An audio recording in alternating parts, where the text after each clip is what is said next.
अस्सलाम वालेकुम dear students, मैं हूं गुलाम रसूल। हम आज की वीडियो में सेकंड ईयर उर्दू ख्वाजा मीर दर्द की दूसरी गज़ल पे बात करेंगे। डियर स्टूडेंट्स, इससे पहले हमने ख्वाजा मीर दर्द की पहली गज़ल के 2 लेक्चर अपलोड कर दिए और उन दोनों वीडियोस के जो लिंक्स हैं वो इसी वीडियो की डिस्क्रिप्शन के अंदर आपको मिल जाएंगे। इसमें देखें डियर स्टूडेंट्स, दूसरी गज़ल का जो पहला शेर है कि क्या फ़र्क दागो गुल में कि जिस गुल में बू ना हो, किस काम का वो दिल है कि जिस दिल में तू ना हो। क्या फ़र्क दागो गुल में, दाग से मुराद यहाँ ज़ख्म है और गुल से मुराद होगा फूल, बू से मुराद है खुशबू। कहते हैं कि क्या फ़र्क दागो गुल में कि जिस गुल में बू ना हो। कहते हैं उस ज़ख्म में और उस फूल में कोई फ़र्क नहीं है अगर फूल के अंदर खुशबू नहीं है। इसी तरह किस काम का वो दिल है कि जिस दिल में तू ना हो। वो दिल जिसमें अल्लाह ताला की मोहब्बत ना हो वो दिल किसी काम का भी नहीं है। मीन्स एक वो दिल जिसमें खुदा की मोहब्बत और एक वो दिल जिसमें खुदा की मोहब्बत ना हो, दोनों दिलों में बहुत ज़्यादा फ़र्क है। एक काफिर का दिल और एक मोमिन का दिल, दोनों दिलों में फ़र्क होता है। इसी तरह शायर ने कहा है किस काम का वो दिल है कि जिस दिल में तू ना हो। मतलब कि वो दिल जिसमें याद खुदा ना हो वो दिल बेकार है, वो दिल बेवकूफ़ है। अब इसका मफहूम देखें डियर स्टूडेंट्स, खुशबू के बगैर फूल और ज़िक्र इलाही के बगैर दिल दोनों ही बेकार हैं। अब मफहूम तशरीह के अंदर ज़रूरी नहीं होता, आप मफहूम जस्ट शेर को समझने के लिए होता है। आप शेर लिखें, उसके बाद तशरीह की हेडिंग दें और उसकी तशरीह करते जाएं। अब ये वाला जो हमारा पहला शेर है इसके ये दर्ज झैल मौज़ूआत हैं। हम एक एक मौजू पे डिस्कस करते हैं। पहला मौजू देखें डियर स्टूडेंट्स, अल्लाह और इंसान का राब्ता फूल और खुशबू जैसा है। अगर एक फूल के अंदर खुशबू नहीं है वो फूल किसी काम का भी नहीं है। आप एक एग्जाम्पल गुलाब के फूल की ले लें। अगर गुलाब के फूल को बहुत ज़्यादा अहमियत हासिल है, हाथों हाथ बिकता है, मार्केट में उसकी डिमांड है, तो उसकी वजह सिर्फ एक हो सकती है, उसकी खुशबू बहुत अच्छी है। अगर उस फूल के अंदर खुशबू नहीं है तो वो फूल किसी काम का भी नहीं है। इसी तरह एक इंसान है, उसके दिल के अंदर याद खुदा नहीं है तो वो किसी काम का नहीं है। एक जो याद खुदा है, एक जो दिल है उसके अंदर खुदा की मोहब्बत है, वो अल्लाह ताला के साथ इंसान को हमेशा अटैच रखती है। जिस तरह फूल की पहचान खुशबू है, इसी तरह इंसान की पहचान जौन सी है वो याद खुदा है। और उसके बाद इंसान और अल्लाह ताला की ज़ात का ताल्लुक़। अब इंसान और अल्लाह ताला की ज़ात के ताल्लुक़ की बात की जाए, ये ताल्लुक़ भी एक ऐसे है जिस तरह फूल और खुशबू का आपस में ताल्लुक़ है, इसी तरह इंसान और अल्लाह ताला की ज़ात का ताल्लुक़ है। रब की मोहब्बत माँ की मोहब्बत से 70 गुना ज़्यादा है। माँ की मोहब्बत को, माँ के प्यार को दुनिया के किसी तराजू में भी तोला नहीं जाता। लेकिन खुदा की मोहब्बत की अगर बात करें, खुदा की मोहब्बत माँ की मोहब्बत से भी कई गुना ज़्यादा है। इश्क़ इलाही से खाली दिल बेवकूफ़ और बेकार, मतलब वो दिल जिसमें इश्क़ इलाही नहीं है, वो दिल जिसमें याद खुदा नहीं है, वो दिल जिसमें खुदा की मोहब्बत, खुदा का प्यार नहीं है, उस दिल की एग्जाम्पल ऐसे है कि वो बेवकूफ़ है, बेकार है। मतलब एक फूल है, उसके अंदर खुशबू नहीं है। आप एक लम्हे के लिए सोचिए वो फूल किस काम का होगा। वो किसी काम का भी फूल नहीं होगा, उसको पाँव तले रौंदा जाएगा। मैं भी उसको जल्दी को शाख से तोड़े ही ना, वो शाख भी अपनी मौत आप मर जाए, वो वहीं मुरझा जाए। इसी तरह वो दिल जिसमें इश्क़ इलाही नहीं है, खुदा की मोहब्बत नहीं है, वो दिल बेवकूफ़ और बेकार है। अब खुशबू से खाली फूल की मिसाल एक धब्बे जैसी है। अब मतलब कि फूल की जो रंगत है वो सुर्ख है। अगर उस फूल के अंदर खुशबू ही नहीं है, वो फूल ऐसी होगा जिस तरह इंसानी जिस्म पे लगा हुआ एक ज़ख्म है, तो इसी तरह उसकी कोई वक़्त नहीं होगी। तो इश्क़ इलाही से खाली दिल की मिसाल एक लोथड़े जैसी है। अब इंसानी जिस्म के अंदर दिल को तभी अहमियत हासिल है कि उसका ताल्लुक़ अल्लाह ताला की ज़ात के साथ ज़रूर हो। और उसके बाद इसका नेक्स्ट मौजू देखिए, दिल महबूब हकीकी का मस्कन। अब जिस तरह एक मछली का मस्कन पानी है ना, मछली को सुकून आराम पानी के अंदर ही आता है, इसी तरह जो दिल है उसका जो मस्कन है वो याद खुदा है। अगर उस दिल के अंदर याद खुदा नहीं है वो दिल किसी भी काम का नहीं है। अब ये वाला जो हमारा पहला शेर था, क्या फ़र्क दागो गुल में कि जिस गुल में बू ना हो, किस काम का वो दिल है कि जिस दिल में तू ना हो। उस दाग में और उस ज़ख्म में, मीन्स उस ज़ख्म में और उस फूल में कोई फ़र्क नहीं है अगर फूल के अंदर खुशबू नहीं है। अब वो दिल जिसमें याद खुदा हो और वो दिल जिसमें याद खुदा ना हो, इन दोनों दिलों में भी फ़र्क बहुत ज़्यादा है। जिस दिल में खुदा की मोहब्बत ना हो वो दिल बेकार है, वो बेवकूफ़ है, वो बेमानी है, उसका कोई मतलब के फ़ायदा उस दिल का नहीं है। अब ये इसके टोटल हमने मौज़ूआत डिस्कस किए। अब इसके चंद हवाला जाती अशार देखिए कि अर्ज़ो समा कहाँ तेरी वुसअत को पा सके, मेरा ही दिल है कि वो जहाँ तू समा सके। और उसके बाद वो गुल गुल ही क्या जिस गुल में बू ना हो, वो दिल दिल ही क्या जिस दिल में तू ना हो। एक और शेर देखिए, खुशा वो दिल के जिस दिल में तेरी आरज़ू, खुशा वो दिमाग जिसे ताज़ा रखे बू तेरी। ये हमारा ख्वाजा मीर दर्द की दूसरी गज़ल का पहला शेर था।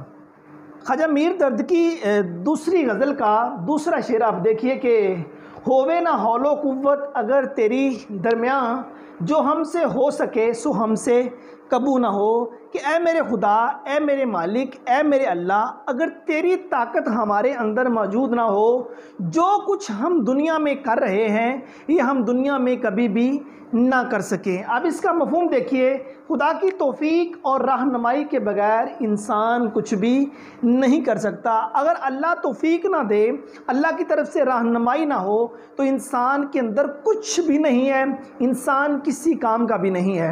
अब इसके ये चंद मौज़ूआत डियर स्टूडेंट्स आपके सामने डिस्कस करूँगा। दूसरे शेर का उसका पहला मौजू देखिए, इंसान और खालिक़ हकीकी का ताल्लुक़। अब इंसान और खालिक़ हकीकी का ज़रूर ताल्लुक़ है। ये इंसान है, वो रहमान है, अल्लाह ताला की ज़ात ने इंसान को एक लोथड़े से पैदा किया। ये वो शाहकार है जिसको अल्लाह ताला की ज़ात ने ख़ुद पैदा किया। लक़द ख़लक़नल इंसान फ़ी अहसन तक़वीम। अब अल्लाह ताला की ज़ात ने इंसान को बहुत ही प्यारा तख्लीक किया है, और उसके बाद अगर अल्लाह ने इंसान को तख्लीक किया है तो फिर रब की जहाँ मंशा होगी, जहाँ रब की तौफीक होगी, जहाँ रब की रहनुमाई होगी, वहाँ इंसान जो कुछ करने के काबिल होगा वो रब की तौफीक से होगा। तो इंसान और खालिक़ हकीकी का ज़रूर ताल्लुक़ है, एक गहरा ताल्लुक़ है। अगर इंसान का जो दिल है वो याद खुदा की तरफ माइल होता है तो, और उसके बाद इंसान अपने अमालो अफ़आल में कुदरत का मोहताज। इंसान के जितने अमाल हैं, इंसान के जितने अफ़आल हैं, अफ़आल मीन्स काम, इंसान जितने काम करता है, वो उठता है, बैठता है, चलता है, फिरता है, खाता है, पीता है, कोई काम करता है, जो कुछ भी है, कोई काम करता है, किसी चीज़ पे अमल करता है, वो हमेशा कुदरत का मोहताज रहता है। अगर उसके अंदर कुदरत उसको पे बैक ना करे, ठीक है, अगर कुदरत उसके अंदर हायल ना हो, अल्लाह ताला की ज़ात उसके अंदर ऐड ना हो, अल्लाह ताला की ज़ात ना चाहे, तो इंसान के वो अमाल और वो अफ़आल किसी काम के भी नहीं है, इंसान बिल्कुल बेकार है। उसके बाद दुनिया नेकी और बदी के दो रास्ते। अब इस दुनिया में नेकी भी है, बदी भी है। इंसान के सामने नेकी भी रख दी है, बदी भी रख दी है, लेकिन इंसान को वही मिलेगा जिसकी उसको ख्वाहिश है। अगर वो नेकी की ख्वाहिश करता है, वो अपने रब्बे करीम से ये कहता है कि तमाम तरीफ़ें उस ज़ात के लिए जो तमाम जहानों का पालने वाला है। ऐ हमारे खुदा, ऐ हमारे रब, हमें सीधे रास्ते पर चला, रास्ता उन लोगों का जिस पर तेरा इनाम हुआ, तेरा करम हुआ, तेरा फजल हुआ, और ना कि रास्ता उन लोगों का जिस पर तू नाराज़ हुआ। अगर ये इंसान अपने रब से दुआ करता है तो उसको फिर नेकी का रास्ता नसीब हो जाता है। नेकी का रास्ता नसीब होने से दुनिया में भी इज़्ज़त, दुनिया में भी सुकून और आखिरत में भी सुकून। अब उसके बाद देखिए डियर स्टूडेंट्स, कायनात में इंसान मजबूर महज और बेबस। इस दुनिया के अंदर इंसान मजबूर और बेबस होकर अपनी ज़िंदगी गुजारता है। इंसान समझता है मैं बहुत कुछ हूँ, मैं ये कर दूंगा, वो कर दूंगा, वो कुछ भी नहीं कर सकता, वो ज़ीरो है। अब देखें, अगर इंसान को कहा जाए कि वो अपनी एक टांग ऊपर उठाए, वो एक टांग उठा लेगा। उसे कहा जाए साथ दूसरी टांग भी उठाओ, जी ऐसा नहीं कर सकता, मजबूर है, बेबस है। अगर वो बीमार हो जाएगा तो वो किसी काम का नहीं होता। अगर वो उसकी सांस से निकल जाएंगी, वो किसी काम का भी नहीं, उसको नहलाएगा कोई और, उसको कब्र में कोई और लिटाएगा, उसके ऊपर मट्टी डाली जाएगी, हिसाब किताब होगा। वो टोटली तौर पर बड़े मामलात ऐसे आते हैं, उसका बचपन सारा बेबस होता है, उसका बढ़ापा टोटली जो है वो बेबस होता है। तो क्या ये इंसान के लिए, इंसान के सामने ये सारी चीज़ें निशानियाँ, ये इबरत नहीं है इंसान के लिए? तो इसलिए इंसान मजबूर है, बेबस है, उसने आखिर अपने रब की तरफ ही पलटना है। अपने रब की ज़ात के बगैर, अल्लाह ताला की तौफीक और रहनुमाई के बगैर वो कुछ भी नहीं है। इंसान फितरत के दायमी कवानीन का पाबंद, इंसान फितरत के जो कवानीन है उसका वो टोटली पाबंद है। वो दुनिया में आया एक महदूद वक्त के लिए आया, उसने आखिर चले जाना है। फितरत जो चाहेगी जिसके अंदर चाहेगी उसी के अंदर, उसी दायरे के अंदर, उसी सर्कल के अंदर इंसान को ज़िंदगी गुजारना होगी। और अगर इंसान कहे कि मैं जो फितरत के कवानीन है उससे बाहर होकर ज़िंदगी गुजारूँ, ऐसा तो डियर स्टूडेंट्स मुमकिन नहीं है। सुबह शाम दोपहर ये जितना मतलब कि वक्त की घड़ियाँ आप देख लीजिए, उसके बाद मौसमों का बदल कर आना जाना देख लीजिए, ये टोटली एक फितरत के जो कवानीन है उसी के अंदर ये तमाम चीज़ें चल रही हैं। तो इंसान को भी फितरत के जो कवानीन है उसके अंदर ही ज़िंदगी गुजारना होगी। अगर वो कहे मैं इनसे निकल जाऊँ तो ऐसा मुमकिन नहीं है। और चंद हवाला जात अशार देखिए कि गवाही दे रही है यकताई पे ज़ात उसकी, दुई के नक्श सब झूठे है सच्चा एक नाम उसका। और उसके बाद हम किसी रात से वाकिफ़ नहीं जुनूरे नज़र, रहनुमा तू ही तो होता है जिधर जाते हैं। और जहाज़ उम्रे रवां पर सवार बैठे हैं, सवार खाक हैं बेइख्तियार बैठे हैं, जुनूरे नज़र तेरा तसव्वुर था पेश नज़र जिधर गए हम। और ख्वाजा मीर दर्द की दूसरी गज़ल का तीसरा शेर देखें कि जो कुछ कि हमने की है तमन्ना मिली मगर ये आरजू रही कि कुछ आरजू ना हो। कहते हमने जो आरजू की, जो तमन्ना की वो हमको मिल गया है, लेकिन हमारी ये आरजू, ये तमन्ना रही है कि हमारी कोई तमन्ना भी ना होती, कोई भी हमारी आरजू ना होती। अब देखें डियर स्टूडेंट्स, एक चीज़ इंसान ने अपने रब से डिमांड करनी है, उससे मांगनी है। अब वो इंसान डेली अपने रब से मांगने के लिए मस्जिद में जाता है, सुबह दोपहर शाम हर नमाज के बाद वो अपने हाथ बुलंद करके अपने रब से मांगता है, मालिक मुझे ये दे, ये दे, ये दे। अगर वो चीज़ उसको टाइमली मिल जाती है, ठीक है, क्या उसके बाद वो चीज़ मांगने के लिए दोबारा मस्जिद में जाएगा? क्या वो चीज़ दोबारा मांगेगा? नहीं मांगेगा, वो चीज़ उसको मिल जाएगी। अब इंसान का रहमान का जो आपस का ताल्लुक है, जो आपस का रिलेशन है, उसके अंदर कमी आ जाएगी। इसीलिए शायर ये कहते हैं कि मैंने जो तमन्ना की वो मुझे मिल गया है, लेकिन मेरी ये तमन्ना रही है कि मेरी कोई तमन्ना नहीं होती। मुझे जब जो मैंने तमन्ना की मुझे मिल गया है, उसके बाद मैं अपने खालिक हकीकी के यहाँ, उसके बाद मैं अपने रब के यहाँ वो चीज़ मांगने के लिए नहीं गया। याद रखिए, एक मुहिब और महबूब का बड़ा एक गहरा ताल्लुक़ होता है।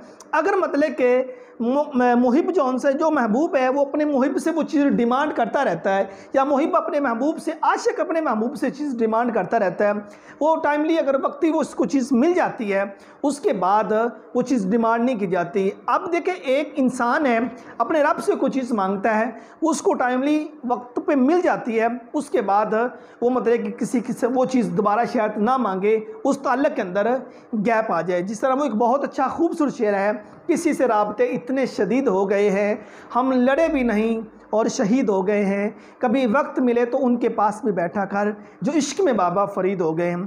तो कहते हैं जो मैंने तमन्ना की है मुझे मिला है, लेकिन मेरी ये तमन्ना रही है कि मेरी कोई तमन्ना ना होती। मफ़हूम देखिए कि हमने जो कुछ मांगा वो हमें मिल गया, फिर भी हमें तमन्ना रही है कि काश हमने कुछ आरजू ना की होती। आप इस शेर के चंद मौज़ूआत देखें डियर स्टूडेंट्स। इसमें पहला मौजू है इंसानी दिल ख्वाहिशात का मंबा है। अब ये इंसानी दिल इसने हमेशा ही ख्वाहिशात की हैं, बहुत ज़्यादा। जिस तरह देखें ना कि हज़ारों ख्वाहिशें ऐसी कि हर ख्वाहिश पे दम निकले, बहुत निकले मेरे अरमान लेकिन फिर भी कम निकले। अब देखो ना, जो ही इंसान अपने होश संभालता है उसके बाद वो अजीबोगरीब सी ख्वाहिशात करना शुरू कर देता है। वो कहता है बैंक बैलेंस हो, ठीक है ना, वो मुख्तलिफ चीज़ों को डिमांड करना शुरू कर देता है कि मेरा बहुत ज़्यादा, मेरे प्लाजे हों, मेरे पास इतना ज़्यादा बैंक बैलेंस हो, इस तरह के मैंने घर बनाए हो, मैं फ़लाँ कंट्री की सैर करूँ, मैं ये करूँ वो करूँ। एक ख्वाहिश पूरी होती नहीं, वो दूसरी ख्वाहिश के पीछे भागता है, दूसरी पूरी होती नहीं, वो तीसरी ख्वाहिश के पीछे भागता है। तो जो इंसानी दिल है वो ख्वाहिशात का मंबा, ढेर सारी ख्वाहिशात इस दिल के अंदर हैं और इंसान टोटली तौर पर ख्वाहिशों के पीछे पागल हो जाता है। और उसकी आंख तब खुलती जब उसकी आंख बंद होने को होती है। ज़रा वासिफ अली वासिफ का कौल है, गाफिल की आंख तब खुलती है जब बंद होने को होती है। वो क्या, किसी शायर ने बहुत खूब कहा था कि वो जो लौट आए कुछ कहना नहीं, बस देखना इन्हें गौर से, जिन्हें मंजिलों पर आकर खबर हुई ये रास्ता कोई और है। उसके बाद इंसान की फिर अकल ठिकाने आती जब वो कब्र के किनारे पहुंच जाता है। ठीक है, अब ख्वाहिशात इंसान ज़रूर करे लेकिन जायज़ ख्वाहिशात। और उसके बाद दूसरा मौजू देखिए, ख्वाहिशात पूरी होने पे खालिक हकीकी से ताल्लुक़ में कमी। जिस तरह मैंने वो एग्जांपल दिया आपको, एक शख्स 5 वक्त नमाज अदा करता है, अपने रब के हुजूर जाता है, कोई ना कोई चीज़ डिमांड करता रहता होता है। जब वो चीज़ मिल जाए, क्या उसके बाद वो उसी तरतीब में उतने वक्त के लिए उसी तरह जाके मांगेगा? बिल्कुल भी नहीं मांगेगा। इंसान के और रहमान के ताल्लुक़ के अंदर उस वक़्त थोड़ा सा मतलब कि गैप आ जाता है। और नेक्स्ट मौजू देखिए कि राज़ी बर रज़ा रहने की ख्वाहिश। अब इंसान अगर अपने रब की रज़ा पर राज़ी रहे तो तमाम की तमाम चीज़ें जो सी उसको मुयस्सर हो जाएंगी। चंद हवाला जाती अशार देखिए कि हज़ारों ख्वाहिशें ऐसी कि हर ख्वाहिश पे दम निकले, बहुत निकले मेरे अरमान लेकिन फिर भी कम निकले, हर तमन्ना दिल से रुखसत हो गई, अब तो आजा अब तो खलवत हो गई। अब इसमें शेर देखिए कि सरापा आरजू होने ने बंदा कर दिया हमको, मगर ना हम खुदा थे गर दिल बेमुद्दा होता। सो डियर स्टूडेंट्स, ये हमारी आज की जो वीडियो थी ख्वाजा मीर दर्द की दूसरी गज़ल के पहले 3 अशार थे। जो हमारा पहला शेर था जिसमें हमने बात की क्या फ़र्क दागो गुल में कि जिस गुल में बू ना हो, किस काम का वो दिल है कि जिस दिल में तू ना हो। उस फूल में और ज़ख़म में कोई फ़र्क नहीं है अगर फूल के अंदर खुशबू नहीं है। उस दिल में जिसमें तेरी मोहब्बत नहीं है वो दिल भी किसी काम का नहीं है। इसी तरह दूसरे शेर में हमने बात की होवे ना हौलो कुव्वत अगर तेरी दरमियान, जो हमसे हो सके है सो हमसे कबू ना हो। ऐ मेरे मालिक ऐ मेरे खुदा, अगर तेरी ताकत तेरी तमन्ना जो वो अगर हमारे दरमियान में ना हो, तेरी तौफीक और रहनुमाई हमारे अंदर ना हो तो हम कुछ भी ना कर सकें। ला हौला वला कुव्वता इल्ला बिल्लाहिल अलीय्यिल अज़ीम, इसका मतलब है कि ये टोटली मानी मफाहिम है। और जो कुछ कि हमने की है तमन्ना मिली मगर ये आरजू रही कि कुछ आरजू ना हो। कहते हैं हमने जो तमन्ना की हमें वो मिल गया है, लेकिन ये हमारी आरजू रही है कि हमारी कोई आरजू ना होती। इंशाल्लाह नेक्स्ट वीडियो में जो नेक्स्ट अशार उसमें हम बात करेंगे। नेक्स्ट वीडियो में मिलते हैं। अपना बहुत सारा ख्याल रखिएगा। फ़ी अमानिल्लाह।